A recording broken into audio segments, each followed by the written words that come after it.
Europe Soir. C'est jusqu'à 20h avec vous, Nicolas Poincaré. Mathieu Noël qui a l'air tout excité donc par ce match Chelsea et PSG. Vous aimez le foot, Mathieu, c'est nouveau? Non, mais en revanche, qu'est-ce que j'aime le pognon, Nicolas.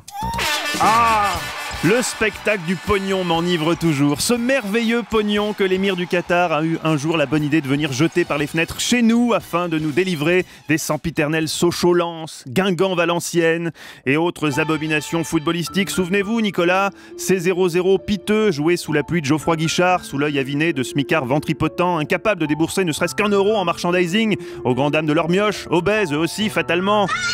Non, Kevin, tu peux hurler, tu n'auras pas le mug Bernard Diomède. J'ai déjà dû hypothéquer le camping-car pour l'abonnement, alors maintenant ceinture. Oui, Nicolas, heureusement, depuis que l'abonnement est passé à 400 €, les tribunes du parc présentent un tout autre visage.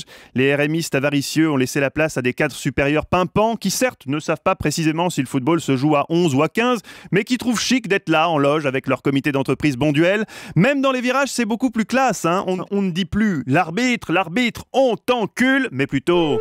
Cher homme en noir, garant de la bonne tenue du match, n'auriez-vous pas commis une légère erreur d'approximation qui mériterait que nous insérions la partie la plus convexe de notre anatomie dans la partie la plus concave de la vôtre? Dans le respect du fair play, évidemment, cher ami.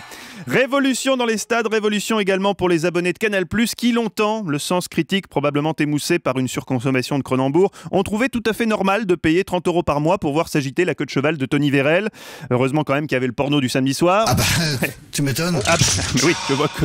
Vous aussi, si vous êtes abonné à Canal, ce n'est pas pour le foot. Bref, là, grâce au Qatar, on en a enfin pour notre argent. Ce soir donc, quart de finale retour de la Ligue du Pognon. D'un côté, le sympathique oligarque russe Roman Abramovitch, sorte d'Albert Spaggiari qui aurait réussi son coup.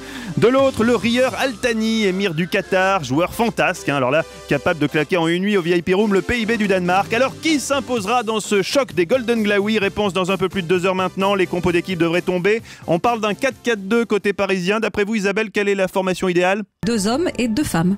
Merci Isabelle.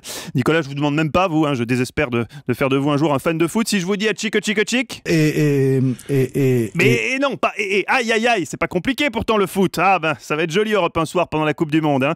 Allez, bonne chance au PSG, tous les coups sont permis, on rappellera le fameux adage.